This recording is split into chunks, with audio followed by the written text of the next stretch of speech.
Thank you, folks. Thank you. I'm honored to stand next to Annette Insdorf, who will be moderating the conversation, and it gives me great pleasure to introduce all the folks here from the film. I'm going to start with the director, Orit Fouks Rotem. Orit, thank you so much for being here.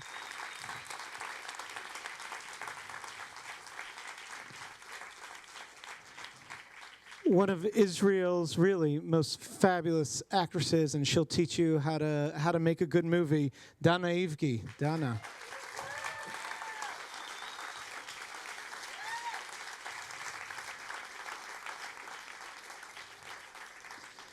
And please welcome Joanna Syed.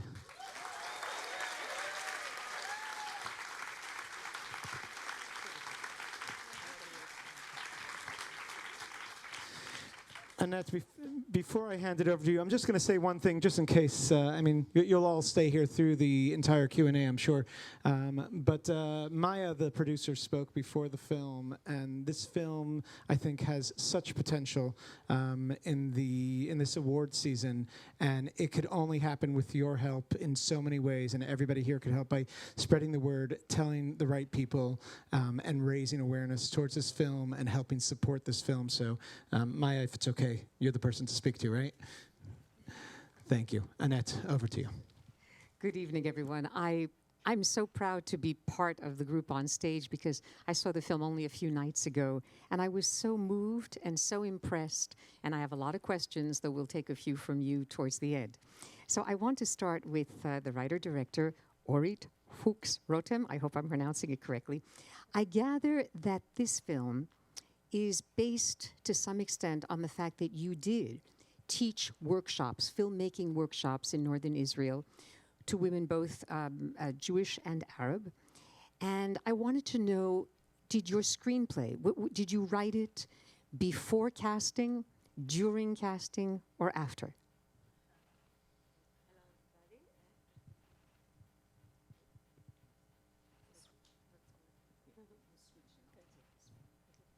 Hi, thank you for coming.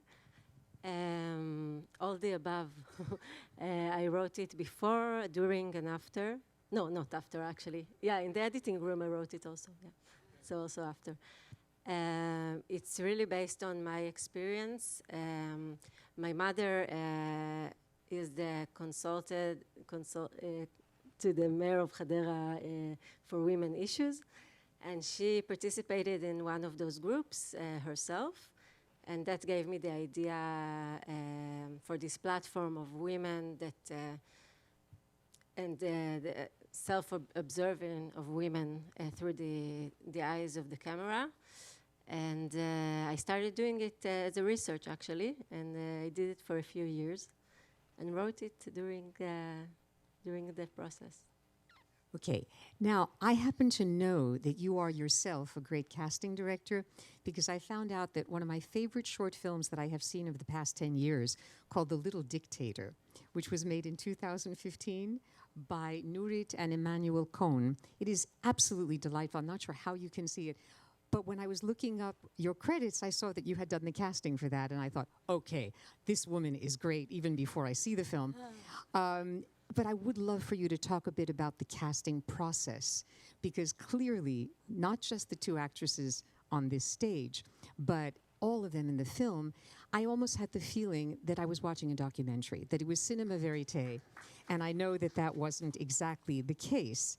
So I'm assuming that none of the actresses in the film were part of the workshop that you taught, right? So could you tell us what the process was like, for example, in terms of auditions? I mean, you obviously had some idea and the script as a basis, but I'm going to start with you and then ask Dana and Joanna about how you got these particular women to create what I consider one of the greatest ensemble pieces of the past 2 years. Thank you.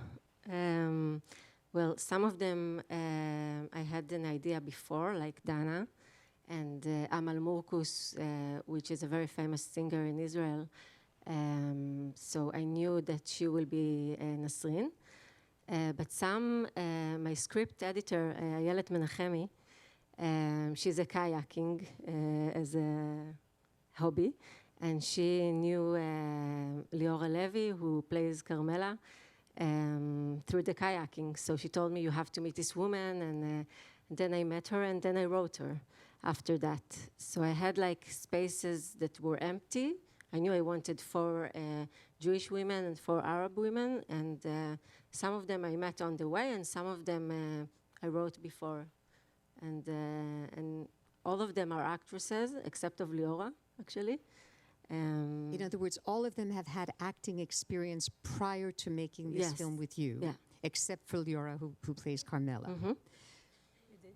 I didn't know that. I recognized Amal Murkus because I had seen a documentary from 2013 called Enzo Avitabile. It was directed by Jonathan Demme. It was about music, specifically this person. And she was just this magnificent presence singing. And I thought, who is this woman? And I didn't even realize in watching your film until I looked at the credits that it was her. But no one else, except for obviously Dana Ivgy, who I'll get to in a second, was on my, horizon. So I had the feeling that maybe you did workshops with the women who played these roles, much like Rona did workshops with the women who were going to become directors. But no. Good. Okay. Now, so I know that Dana Ivgy is not just the only well-known actress from the film, but I have been following your career. I remember you so vividly from a film called Or, 2004, Karen Hadaya's film. You played the daughter of a Tel Aviv prostitute played by the great Ronit Elkabetz. And I still remember a scene from the film. I can't get the image out of my mind. It's been almost 18 years.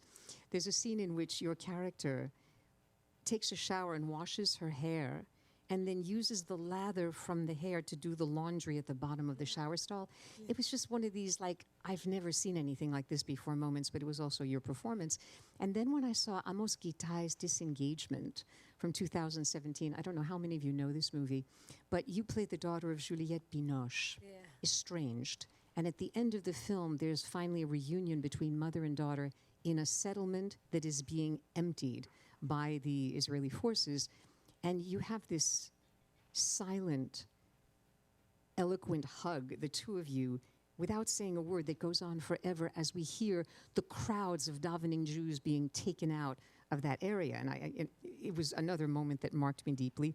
And also, I wanted to mention Zero Motivation from 2015.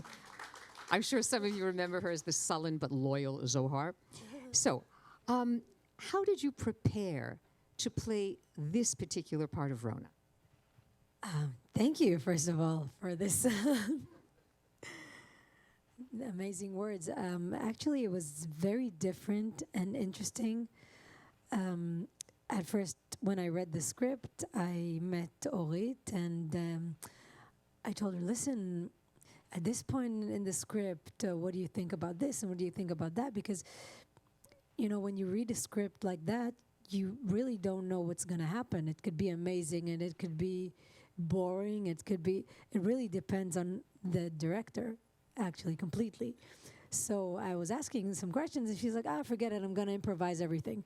And then I'm like, okay, I'm in, let's do it. And then from that point, we mostly just went over the script again and again and again and thought of interesting things to do and stuff too, because it's very improvised, but it's very scripted as well. But what I mean is the exercises of the women that we see, we always saw them for the first time while we were shooting.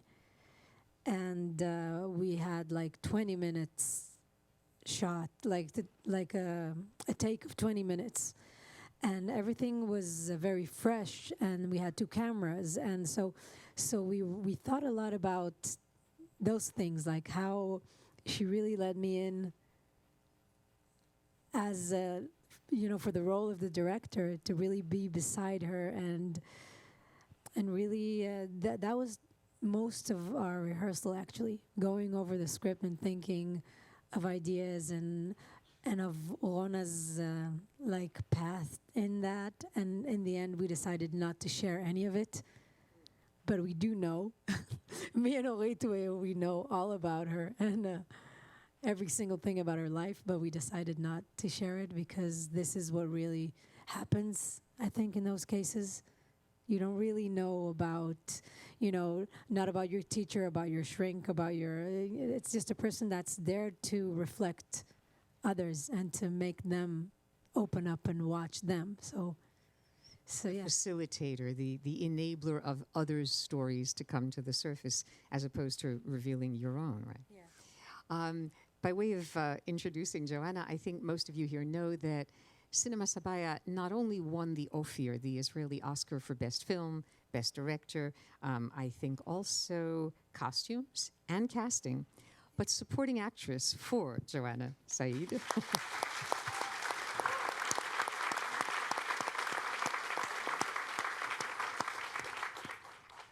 And could you talk to us a little bit about your own process? Because the character of Suad is initially very distant from me. I mean, I don't understand her life. But by the end, I feel I know her because of that climactic scene between you and Carmela role-playing.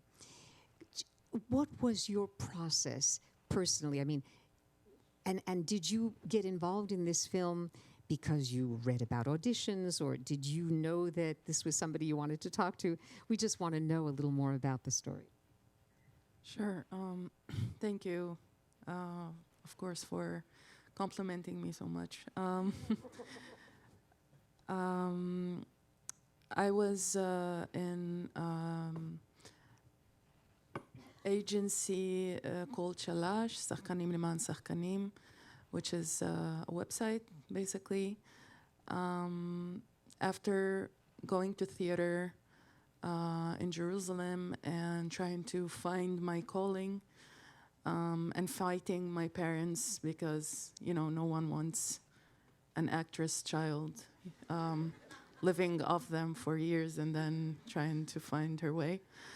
But thank God they supported me when I left university and decided to go all the way. So I registered to this website in the hopes of finding something, and then I always got parts but never felt that that was the thing that I wanted to have my face on, because I really valued what I would represent as an actress or as anything. I also had, I still have the passion to also direct and make and create films. So I got an email from this website for the first time saying, okay, there's a director that is looking for you, asking for you personally. I was like, okay, this must be special. And I read the synopsis of the film, and I thought, this is different from anything I got so far, and I didn't even know Israel made these kind of movies, or it was even allowed. Because honestly, all the roles for Arabs were like the, nurse coming into the room and just something very minor and unseen. So I got excited and I wanted to meet this person who was willing to be so brave. So I went to the audition and I don't know, there was a connection. Like, I was saying the text and improvising and looking at their eyes, and it's like, there's a love connection here. Like, it works. There's chemistry. And I felt safe also. Like, I felt, okay, these are people I can trust. And that's how it went. And it was my only movie that I've shot, actually. Since then, I haven't found another chance like this, a movie so worthy to give my all. So basically, I met Orit, also fell in love with her personality and her spirit. And she became an instant friend and sister, and told her all about my life, all about my struggles. And because she said she was looking for like real stories, and the character she thought for me was had very short lines. So she decided to infuse two characters to become one. And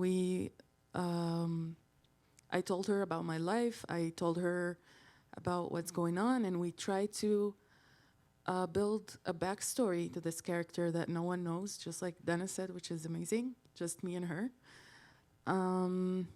Even the cast doesn't know what's going on with her life. And every time that we wanted to make it more obvious, it felt wrong, because for me also, it felt like, a canvas of colors. It should touch everyone in a different way, and because when you look at her, she can mirror anyone's pain or trauma or injustice in life. And I think that's what was beautiful about keeping her life secret. But there was a very realistic backstory, which came from my life as well. I always say that what you see on the screen was me really going through those struggles and emotions, and thank God for Orit, that was a mother, a therapist, a babysitter, and many, many things for many of us. Also, Dana was had to lift our spirits up so many times and break fights and stuff. But yeah, the makeup artist had to redo our makeup so many times. But yeah. One of the things that struck me is that you have, I think, so many close-ups compared to some of the other women. I think the first real close-up when we hear the voiceover describing, here's a long shot, here's a medium shot, here's a close-up, and it's your face that I'm associating with that. You seem to have no makeup on whatsoever. There was something so unadorned about your character, and something sort of placid on the surface anyway. There's an expression in English, still waters run deep. The sense that we're only seeing, a little bit, and then when you explode with Carmela during the role-playing, my husband and I, we both we sat up in the chair. It was such a shocking moment, and I couldn't help but wonder how much of that was in the script and how much was improvised and how many takes. In other words, was this something you did over and over again, or was it just caught? Wow. Okay, so when we read the script, Ori told me, okay, there would be an interaction between you and this actress.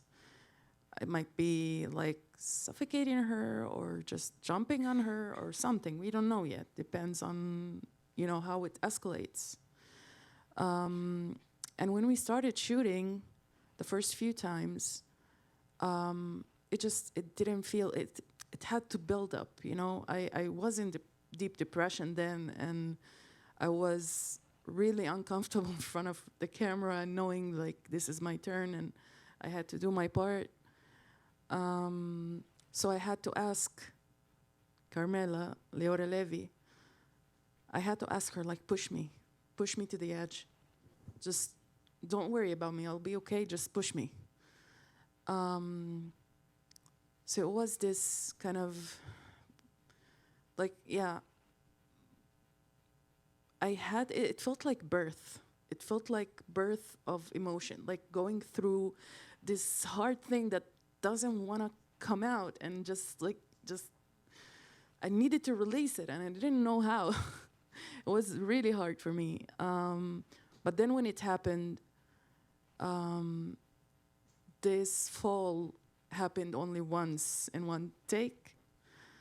And it wasn't me. I didn't push her.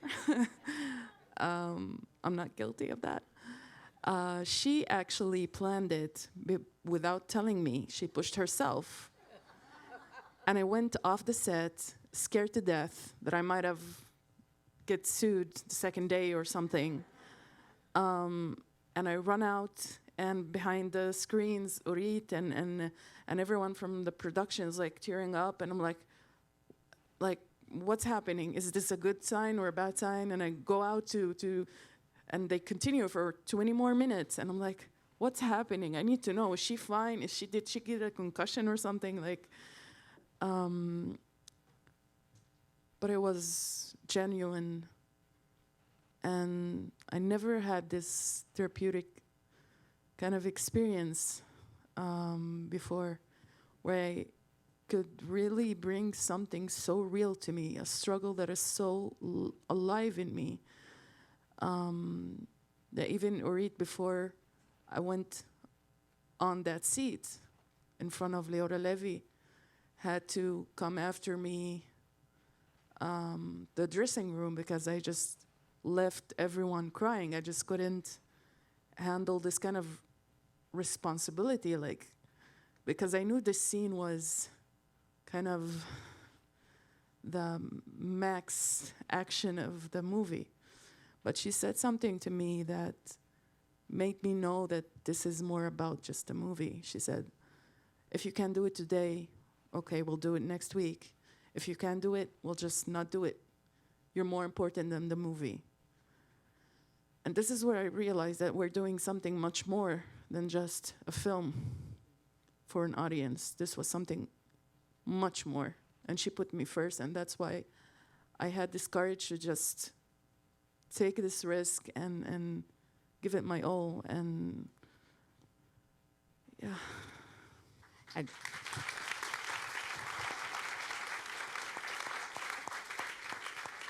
I have to underline something that you probably know, but this is Orit's first feature film. She made award-winning short films, but this is a first feature.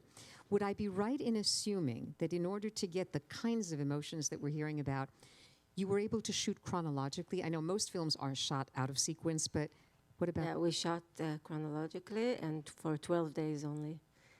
12 days? Yeah. That's films in Israel for you. That is amazing. What was your shooting ratio? How many takes did you do for each shot? We didn't do a lot of takes. We shot with 2 cameras in order to keep it real and not to have to do things over and over again. And I think we had a lot of footage in the end, but not enough, not like a regular film that you shoot for like 21 days. It was really, we did it like a workshop, actually. Amazing. All right, I see a question over to the right here. There's a roving microphone. Give us 1 second. I want to congratulate you for incredible presentation of feelings. I am very touched, and I'm a shrink for many years. I did groups for 30 years. I've never seen a presentation so authentic of group work. Very amazing, and very touching that you achieved it. I came late, so I'm sorry. I thought it started 7:30, so I came a little early for 7:30, so I missed the beginning. But what happened because of that is that I thought that this is actually a workshop, a psychological group work workshop. So I'm very touched to understand that it's actually actors. You did an incredible job, all of you. Thank you. I wish you a lot of luck. And I do suggest, though, I will talk about it because it definitely should be shown in group therapy workshops. In conferences, and I'll help you about that. I would add Thank it you. should be shown in acting workshops. There's a great question right up there in the back. Hi, thank you for the movie. Moved me to tears. I'm a film student here in New York, originally from Israel, and I'm shocked by what you said that you shot for only 12 days. In our thesis film, we shoot for 3 for a 10-minute film. So my question is, how did you know that you got the shot? How did you know that you're happy with it? Or in both for you, the actors, like, did you feel that this was the best that I can do? I didn't know that I have the shot. I felt, if I felt that something real happened, it was enough to continue. That's what we searched for the whole process, the truth, and to believe what's happening. So it didn't matter to me if I had the exact text that I wrote or they gave something from themselves. I wanted every session from this 8 session to be real and that something will happen there for real. So that was my... And how long was your editing process? The COVID started like 3 months after we shot the film, so it made the whole process really slow. So like a year and a half, I think. So 12 days to shoot, but a year and a half to edit. All right, there's one question right here, and then there's a question to the far right. Wait for the mic. There's going to be a Sorry. microphone. I came in from the beginning, but I'm a little surprised. I didn't read reviews before, which I usually do, but I just assumed. I watched the beginning, and I saw these different Israeli women from different towns and different backgrounds, and I thought I was watching a documentary.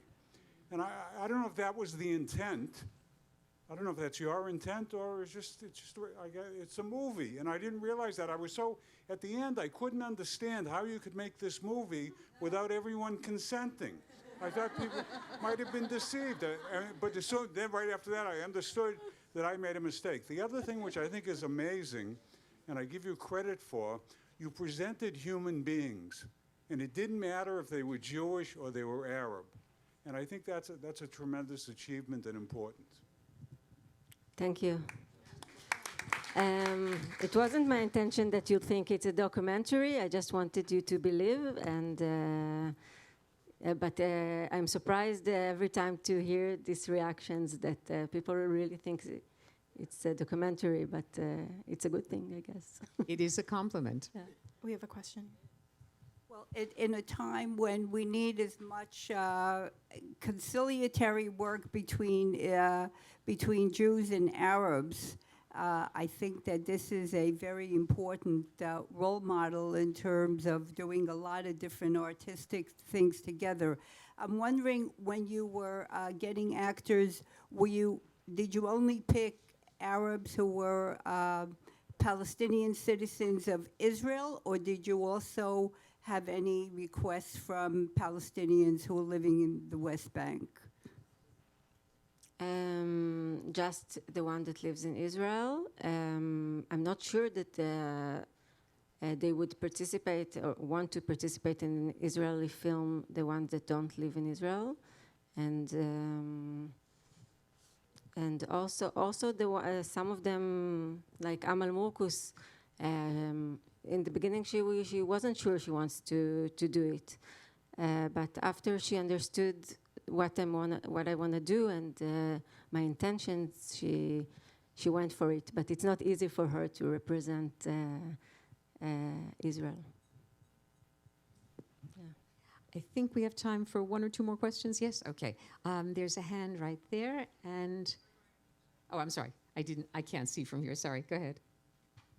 Thank you. Thank you very much for this film. I just wanted to ask if your idea about creating and writing this conflict about Rona's dilemma or ethical dilemma in the way she approached and wants to use the materials from the workshop was right from the start, or it's something that came like during the writing process? During the writing process, as I said, I did this as a research. I did those kind of groups. And I wanted to understand the character of Rona, which is based on me, of course, to understand her conflict more. And when I did those kind of groups, I had the feeling that I want other people to watch what I see. And that was my conflict, that I can't make it a documentary. Like I had this idea in the middle of this process, and that's how I understood that this is her conflict. You told me that one of your students told you once, why don't you, when you brought up the idea of making a documentary, she said, why don't you take actresses and make your own movie? What do you want? We can't share our lives. Make it. It's true. And this sentence was actually in the movie, but it didn't make it to the final cut. But I also wanted to add something about the way you play Rona, because I could imagine a different emphasis of the character, who would get defensive, who would push back. You know, I'm here for you. What do you? But there's a kind of softness, a kind of empathy with the very people who are starting to attack you towards the end that I found very touching. And I wasn't sure how much of that, again, was script or direction and how much was the way that you were feeling, Rona. Well, I spend a lot of time with Orit, and there's something really special about how she looked at the script and the film. Like, I was always, maybe she should be more, aggressive, or maybe she should. And Orit was always, no, she doesn't mean anything bad. She was really there to protect Rona even more than I was. So I really felt this empathy from Orit, and I wanted to project it. And it's something like you said, it's really special, and it's her approach to that's not black and white, and nothing is. It's not trying to educate you. It's not trying to tell you anything, with that mark, the opposite of a question mark. Excellent, yeah. So it's nice that you saw it. There was a gentleness about Rona that wasn't necessarily going to be the character for me. Go ahead, yes.